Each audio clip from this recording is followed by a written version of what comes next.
Olá, sejam bem-vindos. Hoje vamos acompanhar o relato de um jovem que, ao ficar em casa sozinho, resolveu assistir um filme de terror, mas ele mal sabia que o terror que havia no filme seria transportado para sua casa. Então, sem mais delongas, vamos para o relato.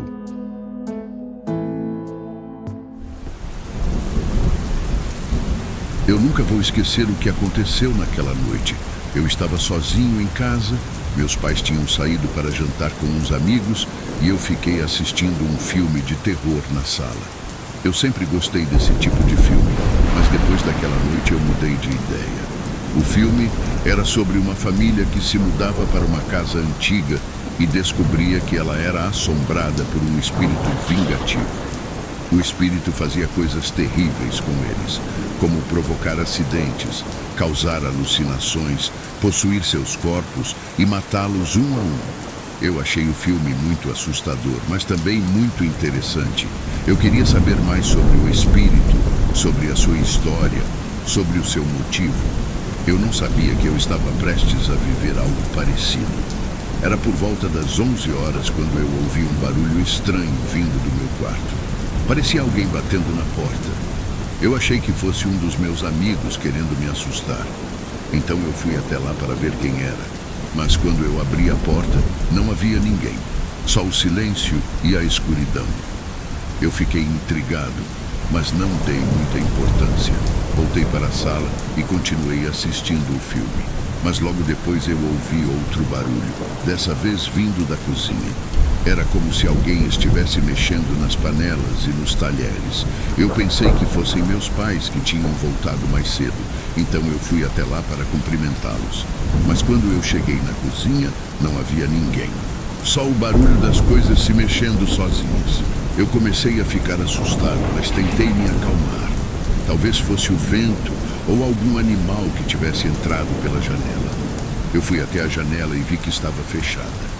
Então eu olhei para as panelas e os talheres e vi que eles estavam flutuando no ar, como se alguém invisível os estivesse segurando. Eu entrei em pânico e corri para a sala. Eu peguei o meu celular e tentei ligar para os meus pais, mas não tinha sinal. Eu tentei ligar para a polícia, mas também não funcionou. Eu estava isolado e sem ajuda. Eu ouvi outro barulho, dessa vez vindo do banheiro. Era como se alguém estivesse tomando banho. Eu fui até lá e vi que a porta estava trancada. Eu bati na porta e gritei: "Quem está aí? O que você quer de mim?" Eu não ouvi nenhuma resposta, só o som da água caindo. Eu tentei arrombar a porta, mas ela era muito resistente. Então eu ouvi uma voz sussurrando no meu ouvido: "Você não pode me ver, mas eu posso te ver. Você não pode me tocar, mas eu posso te tocar. Você não pode me ouvir, mas eu posso te ouvir. Você não pode me escapar, mas eu posso te pegar." Eu senti um arrepio na espinha e uma mão gelada me agarrando pelo pescoço. Eu gritei de dor e de medo e caí no chão. Eu olhei para cima e vi uma sombra escura saindo do banheiro e se aproximando de mim. Era uma forma humana, mas sem rosto, sem olhos, sem boca, sem nariz. Era apenas uma massa negra de ódio e de morte. Eu tentei me levantar e fugir, mas a sombra foi mais rápida e me alcançou. Ela me jogou contra a parede e começou a me sufocar com as suas mãos invisíveis. Eu senti a minha vida se esvaindo aos poucos, enquanto ela sussurrava no meu ouvido: "Você vai morrer hoje. Você vai morrer como os outros que moraram nesta casa antes de você. Você vai morrer como os seus pais que estão mortos no carro neste momento." Eu não conseguia respirar, nem falar, nem pensar. Eu só conseguia sentir o terror e a dor. Eu pensei que fosse o meu fim. Mas então eu ouvi um som de sirene vindo da rua. Eram os bombeiros que tinham sido chamados por um vizinho que viu fumaça saindo da minha casa. A sombra soltou o meu pescoço e desapareceu na escuridão.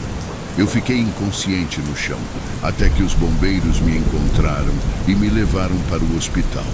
Eu sobrevivi por um milagre, mas eu nunca mais fui o mesmo. Eu descobri que os meus pais tinham sofrido um acidente de carro e morrido naquela noite. Eu descobri que a minha casa tinha pegado fogo por causa de um curto-circuito.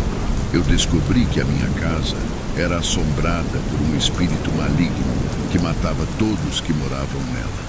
Eu também descobri a história do espírito que os bombeiros me contaram depois. Ele era um homem que tinha vivido naquela casa há muitos anos atrás. Ele era um assassino em série que matava as suas vítimas naquela casa e depois as enterrava no quintal. Ele foi preso pela polícia, mas conseguiu fugir da cadeia e voltar para a casa.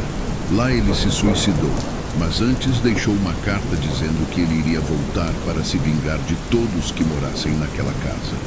Eu não sei como ele conseguiu fazer isso, mas ele se tornou um espírito atormentado e poderoso, capaz de manipular as coisas e as pessoas. Ele causava acidentes, incêndios, doenças e mortes para todos que se mudavam para a casa. Ele também se comunicava com eles através de sussurros, sonhos, mensagens e aparições. Ele brincava com eles, torturava-os e matava-os. Eu fui o único que conseguiu sobreviver ao seu ataque, mas eu paguei um preço alto por isso. Eu perdi os meus pais, a minha casa, a minha paz. Eu ganhei cicatrizes, traumas, pesadelos. Eu nunca mais voltei para aquela casa. Eu nunca mais assisti a um filme de terror. Eu nunca mais dormi sem ter pesadelos. Eu nunca mais fui feliz. Mas eu não sou o único que sabe da existência desse espírito. Eu sei que ele ainda está lá, esperando pela próxima vítima. Eu sei que ele ainda me odeia e que um dia ele vai tentar me matar de novo. Eu sei disso porque às vezes eu ainda ouço a sua voz sussurrando no meu ouvido. Você não pode me ver, mas eu posso te ver. Você não pode me tocar, mas eu posso te tocar. Você não pode me ouvir, mas eu posso te ouvir. Você não pode me escapar, mas eu posso te pegar.